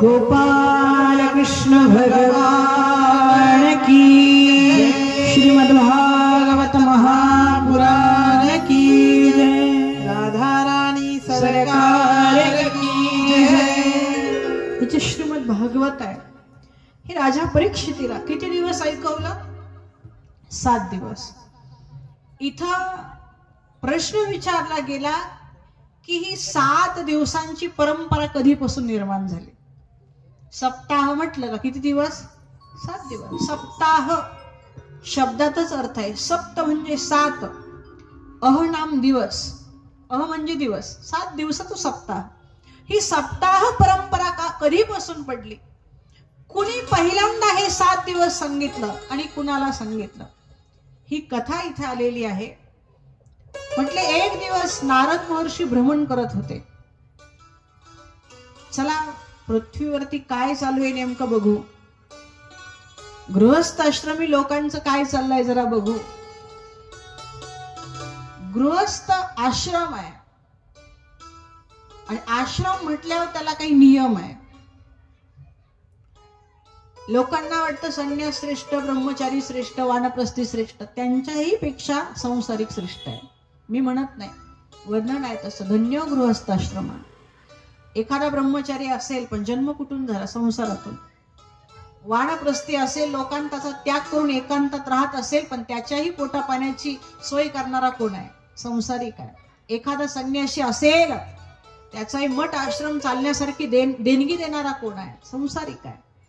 एक संसारिक तीनही आश्रमांची व्यवस्था चालवतो, त्यांचे आशीर्वाद घेतो आणि संसारात ऊर्ध्वगती करतो. म्हणून संसारिक श्रेष्ठ आहे. काय चाललंय म्हणून बघू. नारद संसारिकांच्या घरी फिरू लागले, पण नारदांना काही आनंद वाटला. कलियुगातला संसार राहिलाच नाही. मग व्यवहार झालाय. मला सांगा, आज विवाह करण्याची जी पद्धत निघाली आहे, आज म्हणण्यापेक्षा बऱ्याच दिवसाची चालली आहे, ती कशी आहे? मुलगा ज्यावेळेस मुलगी बघायला जातो, पसंती करताना शास्त्र सांगत मुलीचं शील बघावं, संस्कार बघावे. पण बहुतांशी लोक मुलगी बघण्यापेक्षा, मुलीचं शील बघण्यापेक्षा मुलगी घेऊन येणारा हुंडाच बघतात. आणि हुंड्याची रक्कम भरपूर मिळत असेल तर मुलगी पसंत आहे म्हणून सांगतात. हे मुलावाल्यांचं नाही सांगत मी, फक्त मुलीवाल्यांचं तेच आहे. मुलीवाले मुलगा बघताना काय बघतात? तो मुलाची कर्तबगारी थोडी बघतात. मुलगा निर्व्यसनी आहे, तो कर्तबगार आहे, संस्कारी आहे, परमार्थिक आहे, हे नाही बघत. फक्त एवढंच बघतात, पेमेंट स्लिप, पगार किती आहे. मग त्याला पगार चांगला असेल, मग तो कसाही असेल तरी चालतं. म्हणजे पूर्वी मुलाचं आणि मुलीचं लग्न व्हायचं, बरोबर आहे की नाही? मुलाचं लग्न मुलीशी व्हायचं, मुलीचं लग्न मुलाशी व्हायचं. आता काय होतं सांगू का? मुलाचं लग्न होतं हुंड्याशी आणि मुलीचं लग्न होतं पगाराशी. आणि समजा एखाद्या वेळेस अचानक तो पगार बंद झाला की असेही महाभाग आहे की मुलगी रिटर्न घरी घेऊन येतात. ज्या पगाराला पाहून आम्ही मुलगी दिली तो पगार कुठं राहिला आता? याचं वाईट वाटलं नारदांना. पूर्वी असं नसायचं. पूर्वी एकदा मुलगी दिली मग तो जावई भीक मागणारा असेल, त्याच्या माग पदर पसणारा तिला अभिमान वाटायचा. रामायण उगाचच ऐकायचं आहे का? सीता माता दिली तेव्हा वैभवच होत. आणि वनवास आल्यावर जनक राजा म्हटले, नाही सीता आता घरी निघून ये, आता वनवास मिळालाय. नाही, ती जनक नंदिनी राघवाच्या पाठीमागे वनवासातही त्याच अभिमानाने स्वाभिमानाने राहिली. याला विवाह संस्था म्हणतात. आता नाही राहिली ती कलियुगामध्ये. याचं वाईट वाटलं नारदांना. म्हटले अरे इथं राहिलं नाही, चला आपण संसारिकाकडे बघायचंच नाही. मग आता जरा महात्मा लोकांकडे जाऊ, साधू संत काय चाललंय जरा आश्रमांमध्ये बघू. तिथेही नाराजी झाली कलियुगात. असं म्हणतात तपस्वी धनवंत. काय बघितलं नारदांनी? तपस्वी कसे आहेत? धनवंत. आणि दरिद्री गृही आणि कली कौतुक तात न जात कही. म्हणजे जे तपस्वी आहे ना, तपस्वी लोक ते धनवंत बघायला भेटले, आणि जे गृही म्हणजे गृहस्थ ते दरिद्री बघायला भेटले. हे कलियुगाचं कौतुक आहे म्हटले. म्हणजे एखादा माणूस आहे म्हणायला वैराग्यवान, आणि पाहिली तर संसारिक संपत त्याच्याकडे जास्त आहे. आश्रमावर नाव आहे मौनी महाराजांचा मठ, आणि त्या आश्रमा एवढा गोंधळ कोणत्याच आश्रमात नाही. हे कौतुकच वाटलं त्यांना, विचित्र वाटलं. अरे काय आहे, जसं शब्द आहे तशी त्याची काही दिसत नाही, इथं सगळं उलट बघायला मिळते, मला इथं राहायचंच नाही. मग नारद फिरता फिरता फिरता चला वृंदावनात जाऊ. कुठे जाऊ? वृंदावनात. खूप महत्व ऐकलंय. जिथं परमात्मा अनवाणी फिरलेत, ज्या भूमीला परमात्म्याचे ते चरण लागलेत, त्या भूमीमध्ये जाऊ. वृंदावनात आले, खूप आनंद वाटला. पण वृंदावनात फिरत फिरत असताना त्यांना एक आश्चर्य दिसलं. काय आश्चर्य दिसलं? म्हटले त्यांना आश्चर्य असं दिसलं की तिथं एक सुंदर स्त्री आहे, तरुण आहे, पण तिच्या मांडीवर दोन म्हातारे माणसं झोपलेत आणि ती खूप रडते आहे. ती रडताना पाहिली, ते दोन म्हातारे माणसं पाहिले. नारदांना वाटतं तिला काही विचारावं, पण पुन्हा मनात विचार आला, स्त्री स्वभाव आहे, छोट्या छोट्या गोष्टींना अश्रू येतात, रडत असेल, काय विचारावं. म्हणून नारद ते बघून बाजूला चालले. तेवढ्यात तिने त्यांना आवाज दिला, भो भो साधु क्षणम तिष्ठ मच्चित्तामुपि नाशय. हे साधू क्षणम तिष्ठ, क्षणभर थांबा. साधूला किती वेळ थांबवावं म्हणे? क्षणभर. लय झालं. एखादा साधना करणारा महात्मा आहे, त्याचा लय वेळ खर्च करून घेऊ नका. तुम्ही त्याचा वेळ तुमच्या सांसारिक प्रश्नांकरता खर्च करतात, तेवढ्या वेळचं त्याचं भजन बुडतं, त्याचं पाप आपल्याला लागतं. साधूचा क्षण वाया जाऊ देऊ नये आणि अण्णाचा कण वाया जाऊ देऊ नये. क्षणभर थांबा, जास्त वेळ नाही. मग थांबले तर नारद महर्षी विचारू लागले, बाई तू कोण आहेस? तू तर सुंदर आहे, तरुण आहे, आणि हे दोन म्हातारे माणसं तुझ्या मांडीवर का झोपले? ती म्हटली, हे म्हातारे माणसं नाही, हे माझे मुलं आहेत दोन्ही, मी यांची आई आहे. म्हटले, पण तू कोण आहे? मग तिने परिचय दिला, अहम भक्ती. मी कोण आहे? भक्ती आहे. अहम भक्ती रीती ख्याता इमो मे तनयो मतो ज्ञान वैराग्य नामानो काल योगेन जर्जरा. हे ज्ञान आणि वैराग्य नावाचे दोन माझे मुलं आहे, हे काल गतीने जर्जर झाले या कलियुगाच्या प्रभावाने, आणि मी भक्ती आहे, माझं नाव भक्ती आहे. हे ज्यावेळेस तिने सांगितलं, नारदांना वाईट वाटलं. अरे मुलं म्हातारी ना आई तरुण, हे गणित थोडं अवघडच आहे. ती रडायला लागली. महर्षी नारद कृपा करा आणि माझे हे म्हातारे मुलं तरुण करून द्या, तुमचे उपकार होतील. ही कथा ऐकत असताना आपण स्वतःला तिथं ठेवायचं आहे. आपले जीवनात ज्ञान वैराग्य नाही असं नाही हो, पण म्हातारेत, झोपलेत, गळीत गात्र झाले. ज्ञान कुणाला नाही हो? इथं प्रत्येकाला ज्ञान आहे. या व्यासपीठावरचा प्रत्येक शब्द तुम्हाला माहित आहे, कधीतरी तुम्ही ऐकलाय. सगळ्यांना ज्ञान आहे, पण ते ज्ञान कसं आहे? म्हातारं झालंय, त्याच्यात तरतरी नाहीये, त्याच्याकडे तितकं आपलं लक्ष. वैराग्य प्रत्येकाकडे, इथं बसलेला प्रत्येक माणूस वैराग्यवान आहे, पण एवढंच की त्याचं वैराग्य म्हातारं झालंय, तरुण नाही राहिलंय. नाही तर वैराग्यच म्हणावं लागेल की नाही. इथं 8 ते 10च्या सगळ्या सिरियल सोडून तुम्ही येऊन इथं बसलात. वैराग्य काही साधा आहे का? वैराग्यच आहे की नाही? आपलं घर सोडून आपण इथं आलो, सिरियल सोडून आलो, घरातले कामं टाकून आलो. याही वेळेत काहीतरी काम होतेच की नाही तुमचे? कथा नसते तर काम असतं की नाही?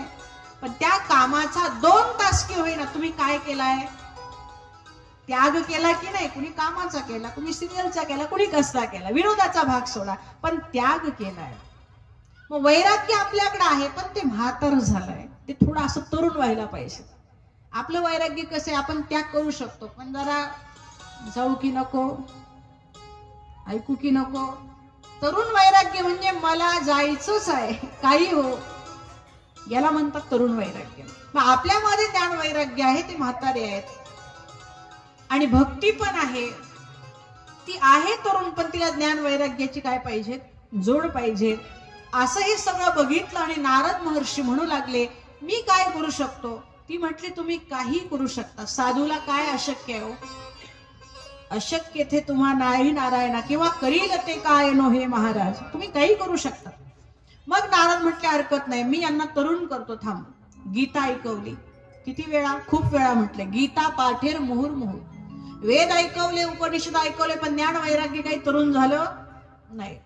काय करावं?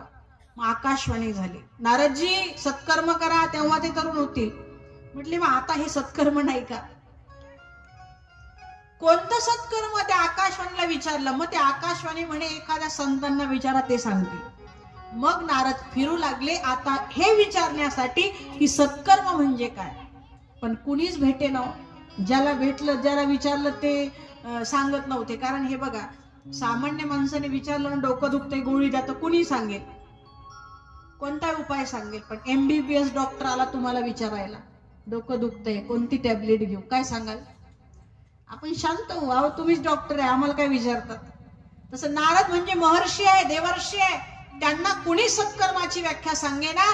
ते कंटाळले, वैतागले, दुःखी झाले आणि दुःखीत चेहरा घेऊन बद्रीनाथला गेले.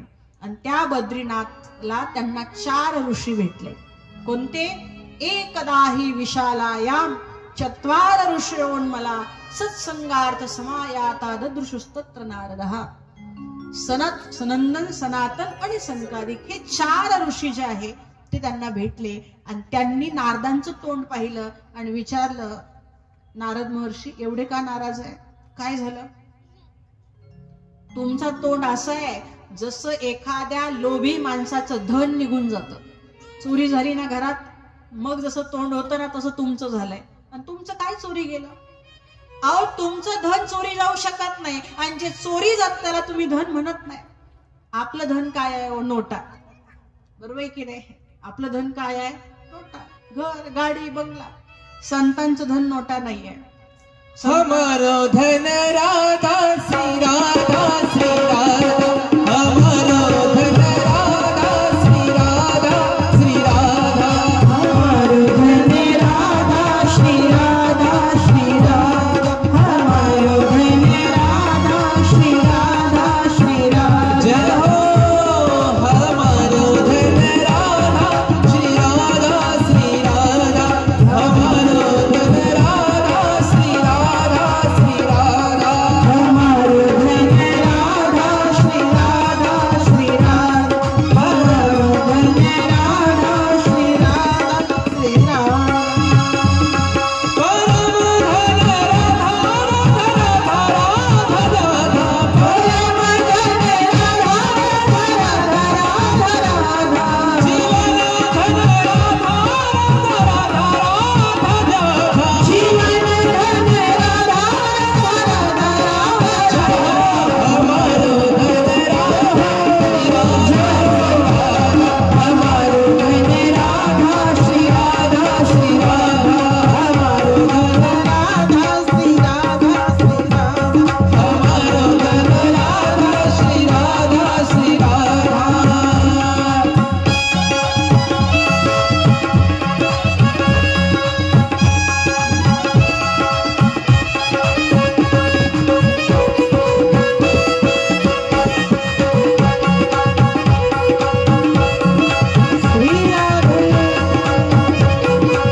राधा रानी सरकार की जय. हमारो धन राधा. राधा म्हणजे काय? व्याख्या आपण बघणारच आहोत. राधा नाम, नाम हेच धन आहे. परमार्थ महाधन. जोडी देवाचे शरण व्हावयाच तान उभा, हे उपाय लाभाचे. संसारातलं धन कसं असतं आणि परमार्थातलं धन कसं असतं? संसारातल्या नोटा मोजताना हात कसा करतो आपण? नोटा मोजल्याय ना, कसा हात करतो? असाच करतो ना. आणि हातात माळ घेऊन जपताना कसा करतो? नोटा मोजताना इकडं चाललंय आणि माळ जपताना, म्हणजे ते धन आउट गोईंग आणि हे धन इनकमिंग आहे. जे जाणारच आहे, आज नाही तर उद्या, उद्या नाही तर परवा, ते नाही गेलं तर आपण त्याला सोडून जाणार आहे. पण जे कायम आपल्याकडे येईल, तिळ तिळ पुण्य साचा हे तो बहुत जन्मी जोडी. बहुत जन्मांसाठी हे जोडलेलं असणार आहे असं धन. पण नारद महर्षी तुमचं कोणतं धन गेलं? तुम्ही एवढे उदास का? मग नारदांनी सांगितलं ते ज्ञान वैरागी उठत नाहीये. सत्कर्म करायला लावलंय. कोणतं सत्कर्म करू? ते म्हटलं एवढंच. अरे सत्कर्म म्हणजे दुसरं काहीच नाही, फक्त भागवत आहे. सत्कर्म म्हणजे काय आहे? भागवत आहे. आज या मातृपितृ पुण्यस्मरणानिमित्तानं भागवतच का ठेवावं? श्रीमद भागवत ठेवण्यापाठीमागचे खूप उद्देश आहे. एक म्हणजे ही कथा आयोजित केल्यानंतर कृष्ण लीला, त्याचं गुणगान, भगवंताचं नुसतं कृष्ण नाही सगळ्या अवतारांचं गुणगान होतं. दुसरी गोष्ट आपण आयोजित केली, आपल्याला ऐकायला मिळते. तिसरी गोष्ट आपल्या बरोबर अनेकांना त्याचा आस्वाद द्यायला मिळतो. आणि हे फार मोठं दान आहे. दाता तोची एक जाना नारायणा स्मरवी. स्वतः नारायणाला स्मरून आपल्या आसपासच्या लोकांनाही देवाची आठवण करून देणं, याच्या इतकं मोठं दान जगाच्या पाठीवर नाहीये. आणि म्हणून भागवत आणि चौथं कारण पुण्यस्मरणानिमित्तानं भागवतच का? कारण श्रीमद भागवताचं असं महात्म्यच आहे की कथा भागवतस्यापि नित्यं भवति यद्गृहे तद्गृहं तीर्थरूपं हि वसतां पापनाशना. हे भागवत ज्या ठिकाणी स्थित होतं त्या वातावरणातली सगळी पाप घेऊन टाकतात. तिथं पाप ठेवत नाही आणि पुण्यदायी वातावरण निर्माण करतं. आणि पुण्यदायी वातावरणातून दिलेली श्रद्धांजली किंवा केलेली प्रार्थना ही लवकर पोहोचते. म्हणून पुण्यस्मरणानिमित्तानं भागवत आहे. हे याच्यासारखं सत्कर्म दुसरं कोणतंच नाही. तुम्ही एखाद्याला जीव घालाल, कायमचा जीव घालाल का? तर भूक लागेल की नाही परत. एखाद्याला तुम्ही अंगावर कपडा द्याल, तो कपडा काहीतरी फाटेल. थोडं धन द्याल, ते संपेल. पण तुम्ही जर तुमच्या सत्कर्माच्या माध्यमातून, तुमच्या कार्याच्या माध्यमातून कुणाच्या तरी अंतकरणात कृष्ण प्रेम निर्माण कराल तर ते त्याला ह्या जन्मात नाही अनेक जन्मांमध्ये काम येणार आहे. म्हणून याच्या इतकं सत्कर्म कोणतं नाहीये. ते 4 ऋषी म्हणे तुम्ही फक्त भागवत सांगावं त्यांना, ज्ञान वैराग्य मोठे होतील, म्हणजे वृद्धिंगत होतील. असं का म्हटले? ठीक आहे, मग एक काम करा ना, ते भागवत आम्हाला तुम्हीच सांगा. म्हणून नारदांना पहिल्यांदा सनकादिकांनी ते भागवत सांगितलं. कुठं सांगितलं? हरिद्वारला. हरिद्वारला आनंद घाटावरती बसून हे श्रीमद भागवत नारद मुनींना सनकादिकांनी सांगितलं. 4 आसनं लावली, 4 भाऊ बसले आणि नारद समोर बसले. पण भागवत आहे म्हटल्यावर सगळेच ऋषी मुनी आले आणि कथेला प्रारंभ झाला. कथेला प्रारंभ झाला, कथेचं मंगलाचरण झालं आणि कथेचं महात्म्य सुरू झालं. सदा सेव्या सदा सेव्या श्रीमद भागवती कथा यस्या श्रवण मात्रेण हरिचित्तम. अरे ही सदा ऐका, सदा ऐका, सतत ऐका. लोक म्हणतात किती दिवस भागवत ऐकायचं? सदैव ऐकायचं. काही म्हणतात 7व्या दिवशी मोक्ष मिळतो म्हणतात. आम्ही 7 वेळा भागवत ऐकलं, अजून मोक्ष मिळाला. मग मोक्ष मिळेपर्यंत ऐकायचं. मग ते 70 वेळा ऐकावं वाटलं तरी सदा सेव्या. हे महत्व सांगतच होते. तेवढ्यात सगळ्यांमध्ये एक स्त्री आली जी खूप सुंदर नाचत होती आणि तिच्या बरोबर 2 तरुण मुलं आले. ते तर खूपच सुंदर नाचत होते. पण काय म्हणून नाचत होते? श्री कृष्ण गोविंद हरे मुरारे नाथेती नामाने मुहुर वदंती. त्या नाथाच्या नावाला वारंवार म्हणून ते तिघही नाचत आले आणि ते भजन करत आले. ती होती भक्ती देवी आणि ते होतं ज्ञान वैराग्य. आपणही थोडंसं भजन करू आणि कथेला विश्राम देऊ. सगळ्यांनी मोठ्या प्रेमाने भजन करायचं. श्री कृष्ण गोविंद हरे मुरारे हे नाथ नारायण वासुदेव. श्री कृष्ण गोविंद हरे मुरारी हे नाथ नारायण वासुदेव. श्री कृष्ण गोविंद हरे मुरारी हे नाथ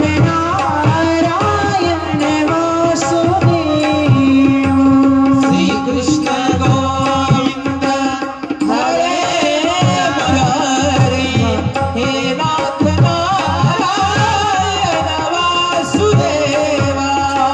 हे नाथ नारायण वासुदेव हे नाथ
म्हणजे मलाही तुमचा आवाज ऐकण्याची खूप आतुरता आहे.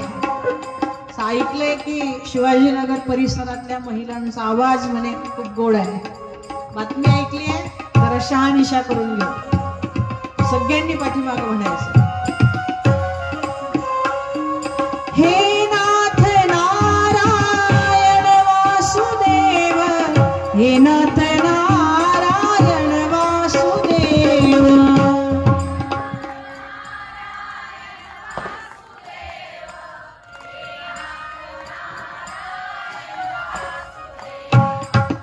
थोडं अजून जेवायचंच आहे, जाऊन घरी, पण मग तरी थोडासा असं ताकद लावा जरा. आवाज गोड आहे. पुरुषांनी थोडी मदत केली तर हरकत नाही, काय तसं काही इथं बंधन नाही. पाठीमागून पण आवाज आला तर आनंद वाटेल. हे नाथ नारायण वासुदेव, हे नाथ नारायण